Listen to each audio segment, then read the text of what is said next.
आज का जो अपना टॉपिक है रैंडम वेरिएबल। प्रीवियस क्लासेस में अपने प्रोबेबिलिटी और उसमें 10 कुछ न्यूमेरिकल किए थे।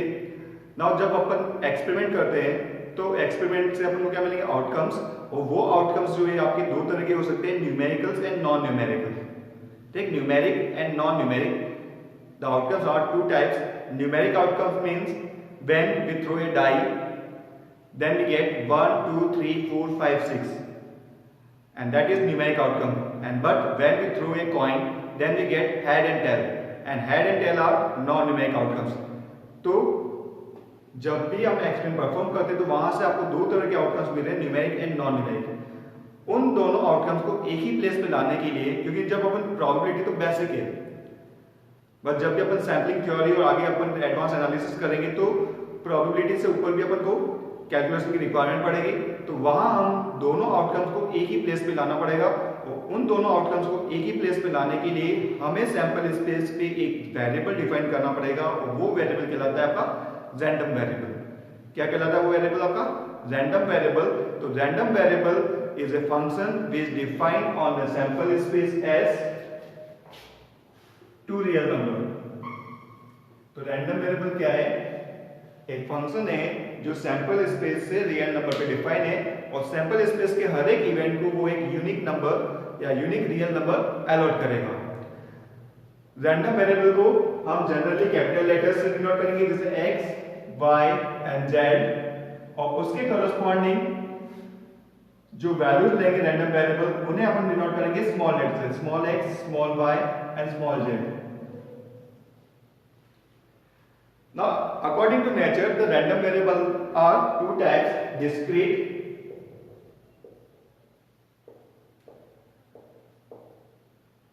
and continuous random variable. Now, discrete random variable means अगर आपका वेरिएबल इस तरह से डिफाइन है x equals to 1 2 3 and so on, तो वेरिएबल क्या है? वैल्यूज क्या? काउंटेबल। और x जो वैल्यू ले रहा है 1 के बाद 2 3 एक फिक्स फॉर्म में ले रहा है, इंटीजर्स फॉर्म में। और 1 और 2 के बाद 1 और 2 के बीच में बहुत सारे नंबर है जो वो नहीं सेलेक्ट कर रहा है, वो डायरेक्टली क्या नंबर ले रहा है? x इक्वल टू 1 2 3 4 5 जो भी दे रखा है। तो ये जो पैटर्न है वो कहलाता है आपका डिस्क्रीट रैंडम वेरिएबल का। बट अगर आपको रैंडम वेरिएबल इस तरह से डिफाइन कर रखा है कि वो गिवन इंटरवल में जितनी भी पॉसिबल वैल्यूज है उसे वो सेलेक्ट कर सकता है, जैसे x greater than equal to 1 less than equal to 2। अगर इंटीजर्स की बात करें तो 1 और 2 ही आ रहे हैं, बट x जो है 1 से लेके 2 के बीच में जितने भी पॉसिबल रियल नंबर एग्जिस्ट करते हैं वो सारे वैल्यूज को काउंट कर सकता है। तो इस फॉर्म में जो आपका वेरिएबल आता है वो कहलाता है कंटीन्यूअस रैंडम वेरिएबल। डिस्क्रीट के लिए हम जो भी प्रॉपर्टी यूज करेंगे वहां सम यूज करते हैं, और कंटीन्यूअस में वही सम आपका चेंज होता है इंटीग्रेशन के अंदर। तो सारी प्रॉपर्टीज लगभग सेम है डेफिनेशन वाइज, बट जब अपन इसको सिंपलीफाई करेंगे डिस्क्रीट के अंदर सारी प्रॉपर्टीज समेशन पे बेस्ड होगी, और कंटीन्यूअस के अंदर सारी प्रॉपर्टीज किस पे बेस्ड होगी? इंटीग्रेशन। क्योंकि इंटीग्रेशन भी एक तरह का समेशन ही है, स्मॉल से स्मॉल क्वांटिटी को ऐड करने के लिए हम इंटीग्रेशन यूज करते हैं। ठीक है, स्मॉल से स्मॉल क्वांटिटी को ऐड करने के लिए हम क्या यूज करते हैं? इंटीग्रेशन। अब आते हैं रैंडम वेरिएबल की प्रॉपर्टीज पे। सपोज मैंने 3 कॉइन को टॉस किया है।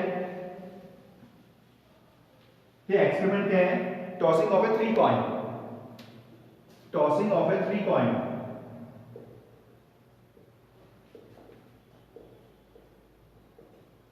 देन सैंपल स्पेस क्या हो जाएगा? Head head head head and tail, head tail head, tail head head, tail tail head, tail head tail, head tail tail and tail tail tail. तो total 8 counts होंगे, outcomes होंगे जब अपन 3 coin को toss करेंगे। नाउ यहां पे मैं रैंडम वेरिएबल डिफाइन कर देता हूं, x not the number of head, x not number of head, x equal to 0 0 head की करस्पॉन्डिंग आपका सेट हो जाएगा टेल टेल टेल।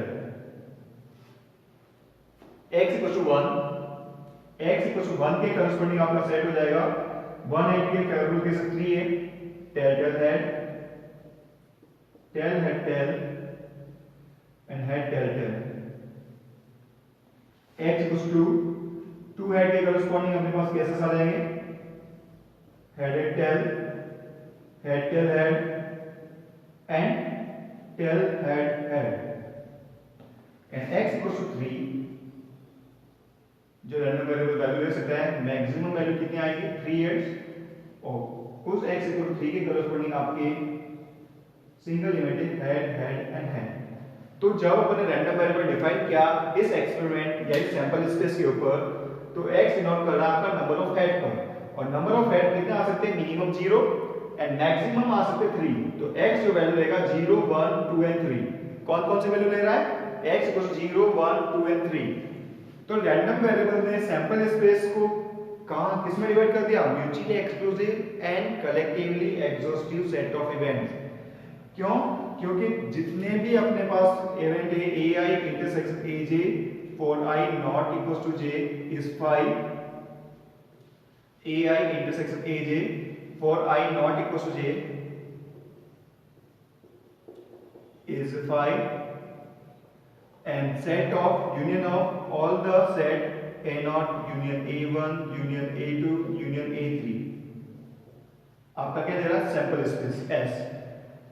तो रैंडम वेरिएबल क्या कर रहा है, किसी भी सैंपल स्पेस को mutually exclusive and collectively exhaustive set of events में कन्वर्ट कर देता है। तो ये रैंडम वेरिएबल की बहुत ही इंपॉर्टेंट प्रॉपर्टी है। तो रैंडम वेरिएबल की इंपॉर्टेंट प्रॉपर्टी क्या है, रैंडम वेरिएबल सैंपल स्पेस को mutually exclusive and collectively exhaustive set of events में आपको डिवाइड कर देगा। तब रैंडम वेरिएबल के बाद जो टॉपिक आता है प्रोबेबिलिटी डिस्ट्रीब्यूशन। ठीक है, तो नेक्स्ट जो टॉपिक है अपना probability distribution. Now according to random variable there are two types of random variable, discrete and continuous. Therefore the probability distribution भी आपका 2 टाइप्स का होगा। फर्स्ट हम जो डिस्कस कर रहे हैं वो discrete probability distribution, discrete probability distribution।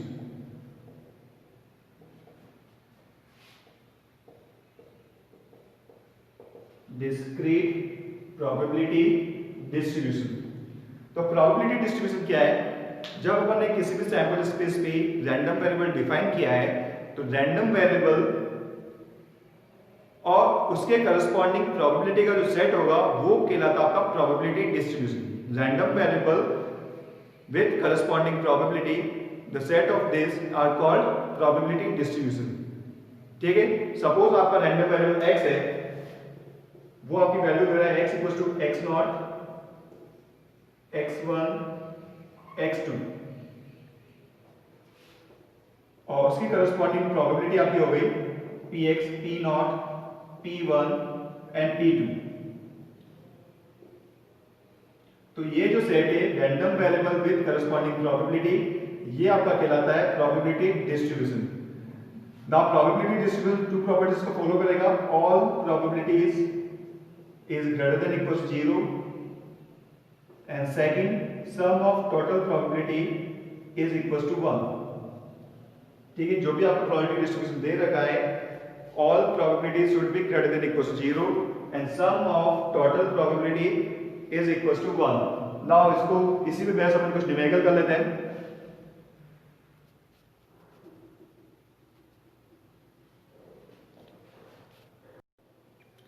तो अपना न्यूमेरिकल है 4 bad oranges are mixed accidentally with 16 good oranges, find the probability distribution of bad oranges in a row of 2 oranges। तो आपको यहाँ आपको probability distribution फाइंड आउट करना है, और probability distribution क्या होता है, random variable with corresponding probability. तो सबसे फर्स्ट आपको रैंडम वेरिएबल डिफाइन करना है, तो probability distribution किसका फाइंड आउट करना है, बैड ऑरेंजेस का। तो रैंडम वेरिएबल भी आपका उसी पे डिफाइन होगा, x not number of bad oranges, x not number of bad oranges. Now total oranges कितने सेलेक्ट किए अपने 2, और कहां से सेलेक्ट किए 4 + 16 20 में से अपने 2 सेलेक्ट किए। तो इसका प्रोबेबिलिटी डिस्ट्रीब्यूशन क्या बन जाएगा, x कौन कौन सी वैल्यू लेगा? जब आपने 2 ऑरेंजेस सेलेक्ट किए तो x मिनिमम वैल्यू 0 ले सकता है और मैक्सिमम वैल्यू 2। तो सबसे पहले अपन x इक्वल 0 पे प्रोबेबिलिटी निकाल देते हैं। व्हेन x इक्वल 0 तो प्रोबेबिलिटी आपकी हो जाएगी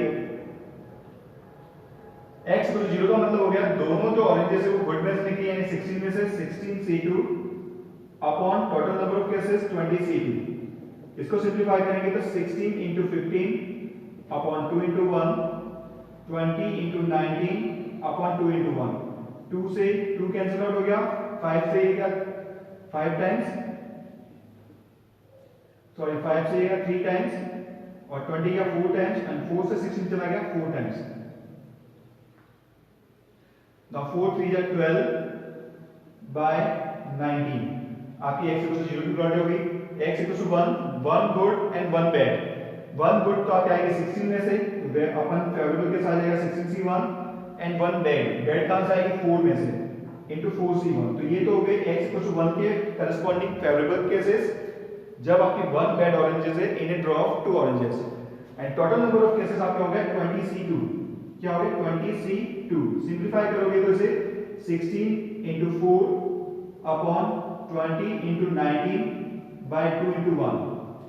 2 से 20 चला जाएगा 10 टाइम्स, 16 से 2 से 16 को काट दिया अपने 8 5 8 4 जा 32 अपॉन 19 5 जा 95। 32 by 95 is the probability of x equals to 1 and x equals to 2। दोनों ही जो ऑरेंजेस निकली है वो बैड में से निकली, तो favourable cases 4c2 upon total number of cases 20c2। 4c2 को ओपन करेंगे 4 इंटू 3 अपॉन 2 इंटू 1। 20c2 को ओपन करेंगे 20 इंटू 19 अपॉन 2 इंटू 1। 2 इंटू 1 से 2 इंटू 1 कैंसिल, 4 से 20 का आपका 5 टाइम्स, तो ये आपका आ जाएगा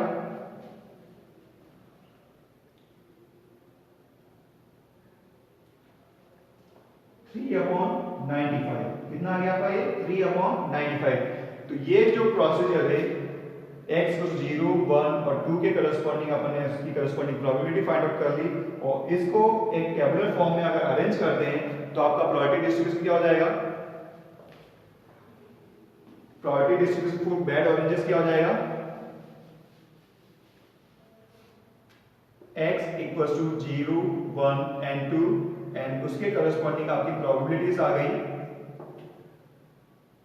12 by 19, 32 by 95 plus and 3 by 95, and this is the probability distribution of bad oranges. तो probability distribution क्या होता है? Random variable with corresponding probability का जो सेट होता है वो आपका क्या कहलाता है? probability distribution। और probability distribution कौन कौन सी प्रोबेबिलिटी सेटिस्फाई करता है? All probability is greater than 0, सारी प्रोबेबिलिटी आपकी पॉजिटिव होनी चाहिए and sum of total probability equals to 1। जो प्रोबेबिलिटीज का सम है वो क्या होना चाहिए? 1 के इक्वल होना चाहिए। तो ये तो हो गई प्रोबेबिलिटी डिस्ट्रीब्यूशन की डेफिनेशन और उसे अपन ने एग्जांपल से भी एक्सप्लेन कर लिया है। नेक्स्ट इसमें आता है प्रोबेबिलिटी मास फंक्शन। नेक्स्ट यहां आता है probability mass function. Now probability mass function क्या होता है? सपोज x कोई रैंडम वेरिएबल है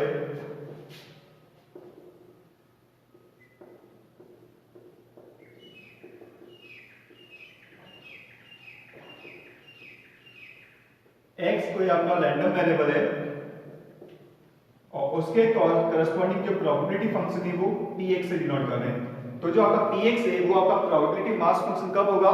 if all pi is greater than equals to 0 for each value of x, and second sum of total probability equals to 1, sum of total probability equals to 1। तो जो probability distribution की property थी वही property आपकी probability mass function की होगी। तो अगर x डिस्क्रीट रैंडम वेरिएबल है और p उसके करस्पॉन्डिंग प्रोबेबिलिटी फंक्शन दे रखा है तो ये जो प्रोबेबिलिटी फंक्शन है वो आपका प्रोबेबिलिटी मास फंक्शन कहलाएगा। कब? जब ऑल प्रोबेबिलिटी आपकी ग्रेटर देन इक्वल्स 0 है and sum of total probability किसके इक्वल आ जाए? 1 के इक्वल आ जाए। तो ये होगी डेफिनेशन प्रोबेबिलिटी मास फंक्शन की। और इसमें लास्ट जो डेफिनेशन है वो है डिस्ट्रीब्यूशन फंक्शन की। किसकी? Distribution function.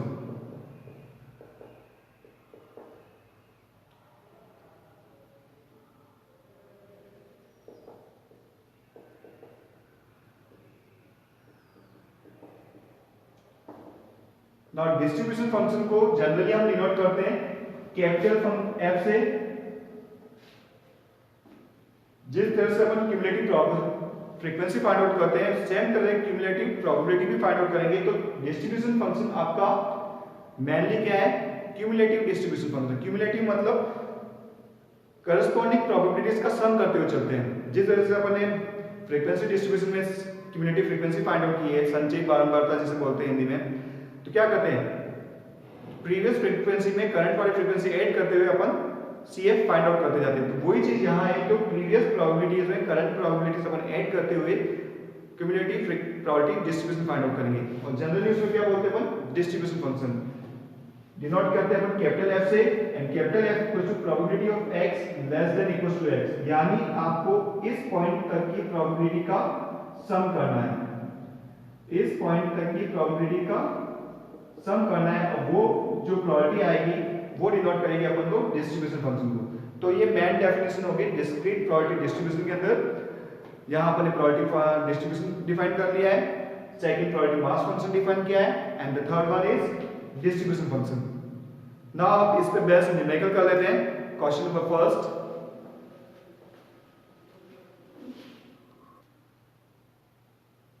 तो न्यूमेरिकल अपना check that the following function are probability mass function और not. The probability mass function कौन सी दो प्रॉपर्टीज को सेटिस्फाई करता है, इन दोनों प्रॉपर्टीज को। First, all probability is greater than equals to 0, and second one, sum of total probability equals to 1। तो अपन फर्स्ट एग्जांपल ले लेते हैं। फर्स्ट एग्जांपल में आपको प्रोबेबिलिटी मास फंक्शन दे रखा है x - 2/2 for x equals to 1 2 3 and 4। इसे ओपन कर लेते हैं। x आपकी वैल्यू दे रहा है 1 2 3 एंड 4। उसके करस्पॉन्डिंग आपकी प्रोबेबिलिटीज आ जाएगी। x इक्वल्स टू 1 पुट करो, 1 - 2 -1/2, x equals to 2 - 2 0, x equals to 3 3 - 2 1/2, x equals to 4 4 - 2 2/2 1। ना ये सम तो 1 आ रहा है, अगर सारी प्रोबेबिलिटीज को अपन सम करते हैं वो किसके को आ रहा है, 1 आ रहा है। बट जो फर्स्ट कंडीशन है उसको सेटिस्फाई नहीं कर रहा, तो all pi is not greater than equals to 0। यहां x इक्वल्स टू 1 के करस्पॉन्डिंग जो प्रोबेबिलिटी आ रही है वो क्या आ रही है, नेगेटिव, और नेगेटिव में अपनी प्रोबेबिलिटी डिफाइन नहीं कर सकते। देयरफॉर जो फर्स्ट आपको फंक्शन दे रखा है probability of x equals to x - 2/2 is not a probability mass function. ठीक है, फर्स्ट वाला अपना प्रोबेबिलिटी मास फंक्शन नहीं है। क्यों नहीं है, क्योंकि प्रोबेबिलिटी जो x इक्वल्स टू 1 के करस्पॉन्डिंग है वो आपकी नेगेटिव आ रही है। नाउ सेकंड चेक कर लेते हैं। सेकंड आपको दे रखा है probability of x equals to x² / 25। Now यहां पर भी x कौन कौन से वैल्यू ले रहा है, 1 2 3 एंड 4 विद करस्पॉन्डिंग प्रोबेबिलिटी आपकी आ गई। Probability of x equals to 1 1/25, x equals to 4/25, x equals to 3 9/25 and x equals to 4 16/25। now first condition तो satisfy हो रही है, all probability is greater than equals to 0। but जब हम probabilities का sum करते हैं, sum of probability of x is equals to 1 + 4 5 + 9 14 + 16 30/25, जो 1 से ज्यादा आ रहा है। और टोटल प्रोबेबिलिटी का सम आपका क्या होना चाहिए, 1 ही होना चाहिए। तो सेकंड वाला भी आपका प्रोबेबिलिटी मास फंक्शन नहीं है। ठीक है, तो ये क्या अपना प्रोबेबिलिटी डिस्ट्रीब्यूशन। इसी पे नेक्स्ट न्यूमेरिकल अपन अगले वीडियो में करेंगे। Thank you.